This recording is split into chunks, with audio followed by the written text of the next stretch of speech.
Chapter 148. The young boy has questions for the spring wind. The old scholar stomped his foot and fumed. Only villains and women are hard to deal with. Our ancestors don't deceive us. Literally means a powerful skeleton with a golden spine and jade limbs.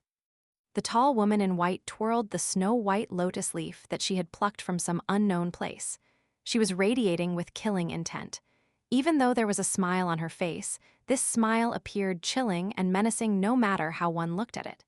You can't beat me in a fight, so you're going to curse me instead? Are you looking for a beating? The circular sword formation that had initially had a radius of 5 kilometers instantly shrunk in size, becoming so small that it only enveloped the mountain face beside the river. At the same time, the wisps of sword chi also became increasingly intense and alarming, with the wall of sword chi even forcing the formless great Tao circulating through heaven and earth to become visible. Bursts of black and white furiously collided together, and they sent countless sparks flying through the air before eventually returning to the chaotic void of nothingness together. The old scholar shrunk back slightly. However, a brilliant thought suddenly occurred to him, and this immediately restored his confidence. "I can agree to a fight, but can we fight in a slightly different way?" he asked loudly. "Rest assured, my suggestion can definitely help Chen Ping'an as well. I guarantee you that this is a reasonable request that will suit your wishes." The tall woman in white remained silent. However, she suddenly saw the old scholar desperately signaling at her with his eyes. She hesitated for a moment before nodding and saying, "Fine." Standing above the well in autumn read-in, Chen Ping'an's index finger and middle finger were held together to form a sword that directly pointed at the bottom of the well. The brilliant ray formed by the first burst of sword chi gradually faded down to half its initial brightness in the old well. It was no longer blinding, and Chen Ping'an could borrow its radiance to observe the burst of sword chi that had been described as extremely small. After leaving his acupoint, this burst of sword chi had condensed into something tangible before crashing into the well and furiously pummeling its base. In fact, this base, that was withstanding the furious punishment of the sword chi, was seemingly a round mirror. Chen Ping'an naturally wouldn't know that this was called the Lightning Division's stamp mirror, a mirror with an extremely impressive background. In the ancient past, the gods from the Lightning Division had seized the opportunity to carve up the lightning powers, the ancestor of all powers, of the heavenly Lord of Lightning after his passing. Each god had obtained a portion of this power. Afterward, with the exception of the god responsible for welcoming the arrival of spring, the state of these gods had become increasingly miserable, with many of them declining to become nothing more than mountain gods and river gods. They were either restrained by the sages of the three teachings and prohibited from leaving the thunder pool, or they were whimsically summoned through lightning element talismans or god-summing techniques, and commanded to do the biddings of militarian sects such as Wind Snow Temple and True Martial Mountain, or of some Taoist sects. This Lightning Division stamp mirror was once owned by one of the formal gods of the Lightning Division. Even though the mirror had experienced catastrophe after catastrophe, causing it to already be extremely damaged and weak, the almost exhausted lightning power within it was still something that definitely couldn't be shattered by some random cultivator at the middle 5 tiers. Standing at the bottom of the well, Kui Chan had already been pushed more than 3 meters down from his initial position. Even so, he still used his hands and shoulder to firmly support the bottom of the mirror. The mirror continued to shudder and crack as it was pummeled by the burst of sword chi, yet it wasn't long before the remnant wisp of lightning power within it automatically repaired all the damage. The burst of sword chi was like an army of armored cavalry attempting to slice through the enemy formation, while the surface of the mirror was like a formation of foot soldiers defending with all their might. The two sides chipped away at each other, and this was a battle to see who would exhaust their power first. Kui Chan gritted his teeth, and his handsome face was already unclear due to the layer of blood covering it. Right now, he no longer had the extra strength to curse Chen Ping'an. Instead, he could only think to himself, "Once I struggle through this torrential downpour of sword chi, I'll definitely charge to the surface and return the favor 100 times over. I can definitely succeed. The sword chi is already weakening, so I only need to hang on for a little while longer." "Just you wait, Chen Ping'an." Even though his determination was unwavering, his blood-soaked appearance was still as miserable as could be. Kiwi Chan had never been reduced to such a disheveled state before, not even during the miserable times after he had turned his back on his master. He had traveled all over the world, leaving the Middle-earth Divine Continent, journeying through the large continent in the south, and eventually choosing to settle in the smallest, eastern treasured Vile continent. Once the first disciple of the scholarly sage, Kiwi Chan had traveled for tens of millions of kilometers after leaving his master. However, when had he not been relaxed and carefree? Which demon or spirit had ever been able to challenge him and leave him in a disheveled state? One had to realize that before becoming the imperial preceptor of the Great Li Empire, the wandering Kiwi Chan had once had a pet phrase that was both unrefined and inelegant. After slaughtering demons and fiends on a whim, he would always like to say, "Reduced to ashes with a snap of my fingers, you monsters are truly inferior to even mere ants." Holding up the mirror with his hands and shoulder, the young Kiwi Chan continued to sink further and further down the well. However, the magnitude of his descent was gradually decreasing. The mirror was still able to resist the burst of sword chi. Yet wisps of the sword chi continued to rush down past the rim of the mirror, slamming into Kiwi Chan and causing him to become weaker and weaker. With a single thought, a life-saving talisman slid out from one of his sleeves. This was a trump card that he had treasured for many years. Being forced to use it now, he felt such great pain that even his expression became slightly twisted as a result. The golden talisman first attached itself to Kiwi Chan's white sleeve before immediately melting away. A short moment later, numerous gold symbols started to flow over his white robe. If one listened carefully, one would discover that Buddhist chants were surprisingly traveling out from the white robe that was rippling like water. This caused the young Kiwi Chan to appear extremely dignified and solemn. This was an extremely special talisman.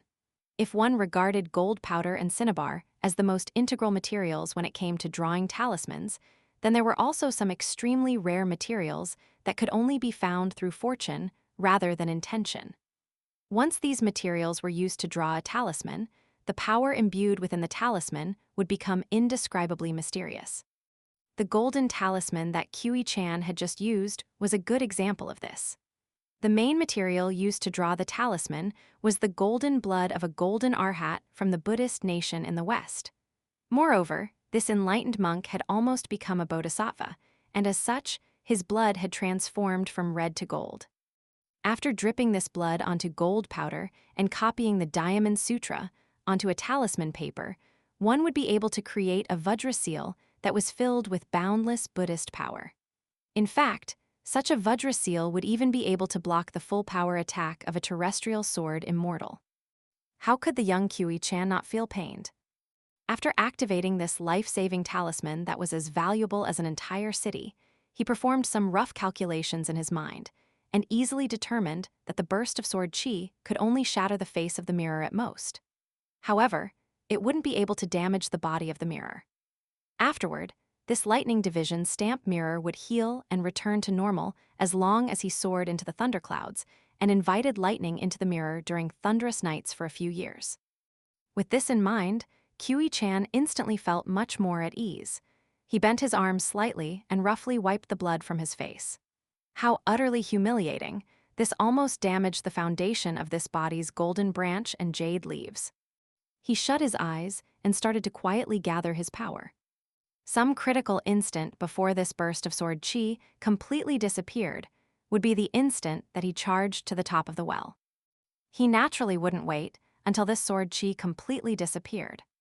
If he waited until that moment, and if Chen Ping'an realized that he hadn't died, then who knew whether the bumpkin from Clay Vase Alley would have another sneaky and despicable attack waiting for him. After all, his current cultivation base and physique were already too weak to withstand another unexpected attack. The path to the Great Tao was truly rugged and difficult to walk. There was intense resentment in Kiwi Chan's mind. Imperial preceptor Kiwi Chan had initially thought that his trip to the small town would be the end game for this game of Go. Because this pertained to his Tao attainment catalyst, he had even been willing to separate his soul into two and place one half of it in another body. He had then openly left the capital of the Great Li Empire with this young body. He had initially thought that even if he couldn't sever the scholarly fortune of the scholarly sage and his junior brother Qi Jingchun's branch of Confucianism, he would still be able to use Clay Vase Ali's Chen Ping'an as a target for visualization and meditation. Through this, he could perfect his own shortcomings and temper his mind, which was the most lacking. Once he succeeded, this would help him advance to the 10th tier and give him hope of returning to the peak stage of the 12th tier. In fact, he could even seize this opportunity to have the Great Li Empire promote his teachings. If his knowledge and teachings could spread to half of the continent, then he would be able to advance to an even higher tier from what was already a lofty cultivation base. If all of the Confucian disciples in the continent became his disciples, then the benefit that he would receive would simply be unimaginable. No matter how he analyzed the situation at the time, Qiu Chan's calculations had told him that he enjoyed an undefeatable position. The only variable was how many benefits he would ultimately obtain. However, he had never imagined that Qi Jingchun's true direct disciple was neither Zhao Yao, to whom he had gifted the Spring Seal, nor Song Jishin, to whom he had gifted his remaining books. In fact, it wasn't even a scholarly student like Lin Shaoyi. Instead, it was that little girl called Li Baoping, a female. How could a female possibly inherit the scholarly lineage? A female teacher? A female Confucian? Was Qi Jingchun not afraid of them becoming a huge joke that everyone in the world laughed at? Was he not afraid of those old men in the Confucian schools and academies viewing him as the #1 heretic? Even more than this, he had failed to imagine that Qi Jingchun would take a disciple for their master and even gift the final relic of their master, the scholarly sage, to that young boy Chen Ping'an. This being the case, not only was the scholarly lineage not severed, but it was even passed on to Li Baoping's generation. Not only that, but Qiu Chan, who had previously betrayed his master, was once again tied to the scholarly sage because of Chen Ping'an. Initially confident of his victory, these events had caused Qiu Chan to suffer a comprehensive mental breakdown. Add to that the formless influence of the scholarly fortune, and his cultivation base had directly plummeted to the 5th tier. It was only after forming an alliance with Old Man Yang and learning that long-lost Divine Tao secret technique that Qiu Chan had been able to patch up the shortcoming of the secret technique that he had been studying. This had allowed him to rapidly nurture his soul and start to advance his cultivation again. However, this kind of secret technique had a fatal flaw. That was, the cultivation he gained was nothing more than an illusion that would be shattered after he exhausted its power. This was unless he advanced to the 10th tier in a single go and became a cultivator at the upper 5 tiers. If he managed to do this, then he would be able to treat illusions as reality and treat reality as an illusion. Reality and illusion would become jumbled, and this would be a completely different state. When arriving at Autumn Read-In in this prefectural city, the young Qiu Chan's, illusory, cultivation base had already been close to reaching the 9th tier. It was because of this that he had been able to use a militarian technique to invite a god and summon the golden Tao manifestation of a Confucian sage. His cultivation base had been fake, but his abilities had been real. This was the reason why the great river god of the cold food river had been scared out of his wits. Otherwise, with his experience and skill of ruling the northern rivers for hundreds of years, how could he be tamed by Qiu Chan so easily? It was naturally necessary to put him through extreme suffering for him to become as obedient as a small catfish in the creek. At the bottom of the well, the sword chi raining down from the top of the well was still intense and aggressive, with wisps of sword light being deflected into the surrounding wall by the face of the mirror. The feet of the young Qiu Chan were almost touching the bottom of the well already. The groundwater linking the well to the great river had also completely evaporated a long time ago. The young Qiu Chan started to count down in his mind. He didn't want to kill Chen Ping'an, and this was the genuine truth. At the very least, it was the truth for now. This was because Qiu Chan was playing a tug-of-war with Chen Ping'an. He wanted to drag this young boy onto his own path of the great Tao. Thus, not only would Qiu Chan not harm Chen Ping'an in the short term, but he would even do his best to help Chen Ping'an advance his cultivation. At most, he would only try to subtly change Chen Ping'an's way of thinking. Through continual suggestions and subtle influences, Kiwi Chan would eventually transform him into someone who walked the same path as he did. If Chen Ping'an were fortunate enough and eventually became capable of inheriting Kiwi Chan's lineage, then Kiwi Chan wouldn't reject this either. However, Kiwi Chan genuinely wanted to kill Li Baoping. This was because once the little girl grew up, the more she was scolded and the more she was pushed away, the more Kiwi Chan's cultivation and great Tao would be affected. This was largely due to her relationship with Chen Ping'an. As someone seeking perfection in cultivation, this was something that Kiwi Chan definitely couldn't tolerate. The young Kiwi Chan felt like this was undeserved bad luck.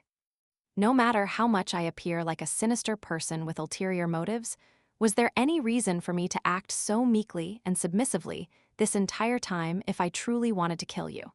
I clearly mean no harm to you. So why are you, Chen Ping'an, intent on killing me because of some mere speculation? Why are you intent on killing me simply because you think I mean harm to the 3 children? And you aren't hesitant in the least. What kind of person does that make you? Can you still be considered a righteous person or a noble person? Qi Jingchen always praised noble people, so why are you, someone highly valued by him, so unreasonable? And why did the old geezer tell me to learn how to become a good person from you? I, Kiwi Chan, was once the first disciple of the scholarly sage, and it was I who passed knowledge down to Qi Jingchen. In terms of my standing in the Confucian sect, I'm ranked far higher than those ordinary virtuous people and noble people. And yet you, Chen Ping'an, are wantonly acting on your whims. The old geezer's eye for people is truly as terrible as always. After picking and choosing for so long, has Qi Jingchen not chosen a second Kiwi Chan for you? Kiwi Chan's feet touched the stone slabs at the bottom of the well, and he continued to count down in his mind, waiting for the right opportunity to strike. At the same time, a feeling of satisfaction welled up in his chest. Haha, this is even better. This means that after I break free from this dangerous situation, I'll be able to leave you alive while subjecting you to miserable punishment. By doing this, you'll naturally enjoy a smoother journey when you follow me down my path of the great Tao in the future. By the looks of it, your luck isn't too bad. The old scholar had planted a restriction on Kiwi Chan, and this was a restriction that only pertained to Chen Ping'an. It prohibited Kiwi Chan from having any ill thoughts toward Chen Ping'an. Otherwise, he would suffer lashes to his mind and heart. Apart from this, the restriction didn't prohibit him from anything else. This was somewhat in line with the old scholar's knowledge and teachings, which focused on seeking the fundamental origins of all matters. After fixing one's foundation, one would then be able to flourish when it came to upholding morals and interacting with others. In the future, I'm going to force you to watch on and see how Qi Jingchen's direct disciple, that little girl called Li Baoping, dies in front of you. I'm going to make you understand the meaning of battles between the great Tao and why she had to die. The time has arrived. Kiwi Chan's arms were already bloody and deeply wounded from supporting the mirror. In fact, his wounds were so deep that his bones could already be seen. However, he paid no heed to this as he spat, a ray of sword chi crashing down like a waterfall. Back up you go. Zing.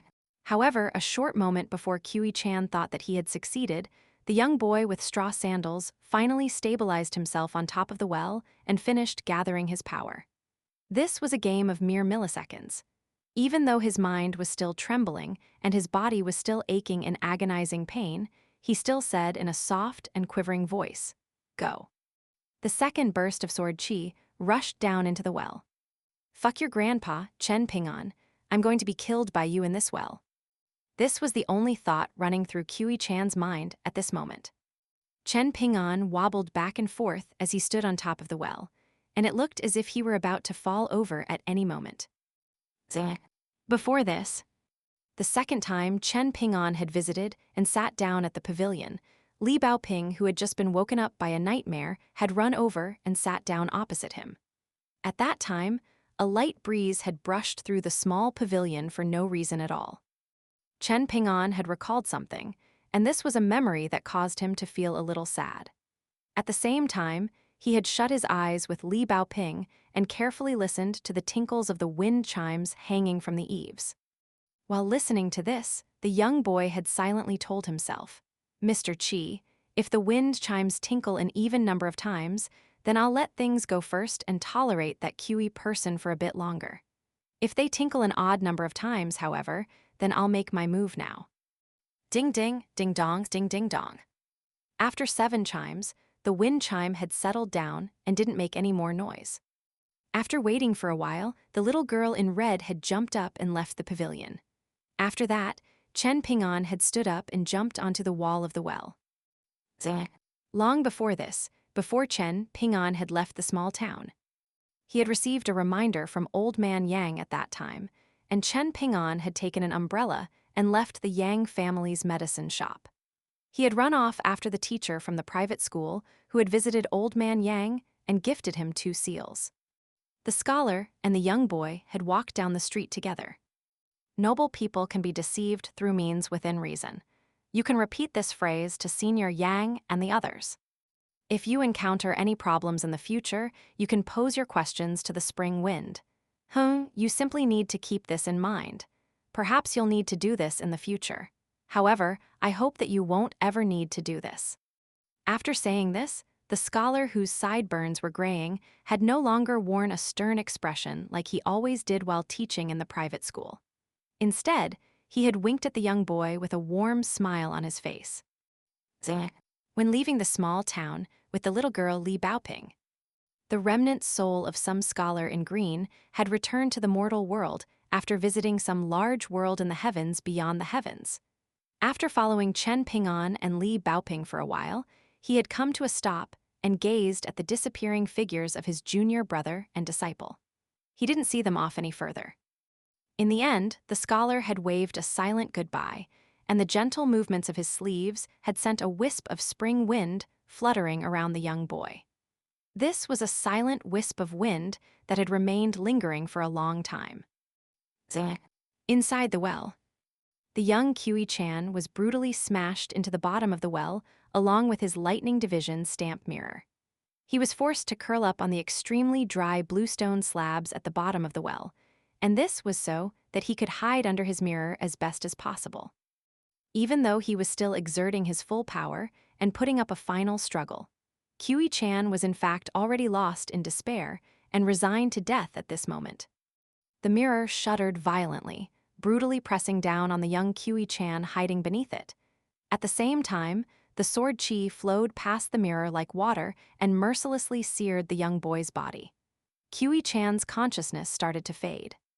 Right at the moment that he shut his eyes, the restriction that the old scholar had placed on the young QE Chan's mind surprisingly faded away.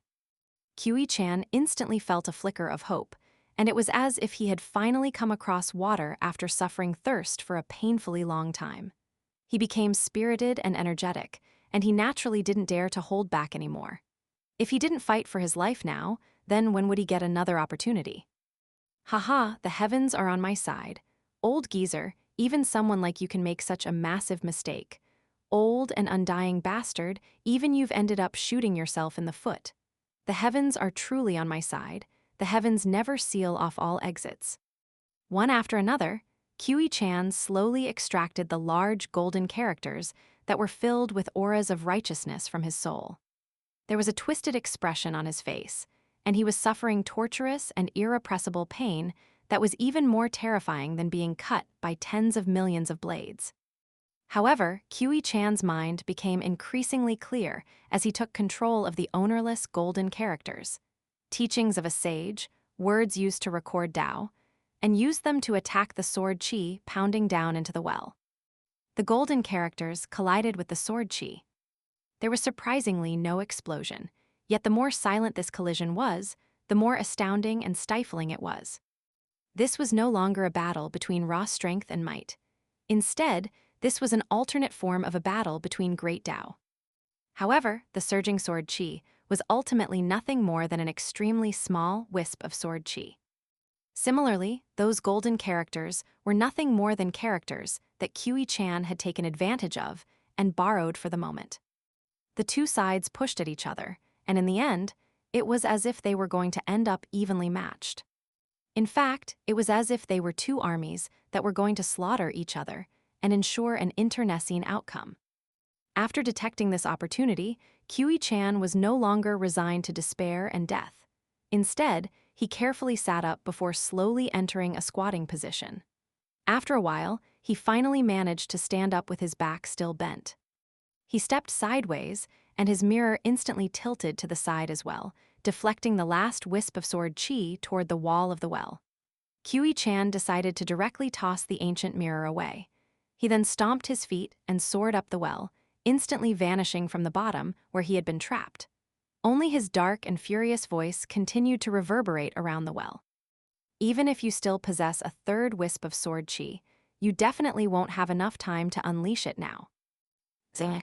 Chen Ping'an was standing on top of the well and performing standing meditation, with his hands also forming a seal representing the sword furnace. After unleashing his last wisp of sword chi, he had already entered this position and prepared to face his opponent. The introduction of the Mountain Shaking Guide clearly stated its purpose. Those who practice the mountain shaking fist in the future, remember this fact even if you're facing the founders of the three teachings. Your fist technique is allowed to be weak, and your fist technique is also allowed to lose in battles. However, the fist intent that you possess definitely can't take a single step in retreat. Zing. At the same time, the little girl in red suddenly jolted awake in her room in the refined and peaceful courtyard again. This wasn't because of a nightmare, and she had instead been slapped awake by a locust wood sword. The dazed Li Baoping suddenly widened her eyes. The wooden sword that had broken through the window rapidly drew the character Qi in the air before flying toward the door with a swoosh. Li Baoping hurriedly jumped down from her bed and ran after the sword barefoot, not even stopping to put her shoes on. After leaving her room, she followed the wooden sword to her junior uncle's room. Because Chen Ping'an hadn't returned yet, the door to his room was naturally still unlocked. The flying sword knocked it open, and Li Baoping ran inside the room after it. She then saw the wooden sword pointing toward Chen Ping'an's basket. In the end, Li Baoping retrieved a seal that her junior uncle had kept hidden away under the guidance of the flying wooden sword. After uncapping it, she realized that this was the seal with the characters, "Tranquil mind begets enlightenment," that her junior uncle had secretly shown her just one time. Only after detecting this did the flying wooden sword earnestly nod its head. It quickly flew out of the room.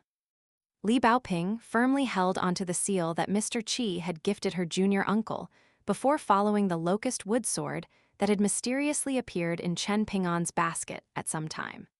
She sprinted toward the pavilion, and she then deftly leaped down from it before running toward the well where her junior uncle was standing. The seal instantly flew out from her hand and rapidly dashed toward the well. After hovering to a height above her junior uncle's head, the seal suddenly slammed down with an extremely heavy thud. A heart-wrenching scream traveled over from the top of the well. Again, "Fuck you, Qi Jingchen, can you fuck off and stop haunting me? Are you going to give this a fucking rest or not?" What Li Baoping saw was a young boy in white suddenly appearing above the well before being heavily struck in the forehead by Chen Ping'an's seal. This caused him to fly back and collapse to the ground. Before losing consciousness, the young Qi Chan, who was now devoid of any cultivation, murmured, "Qi Jingchen, you win this time. I admit defeat."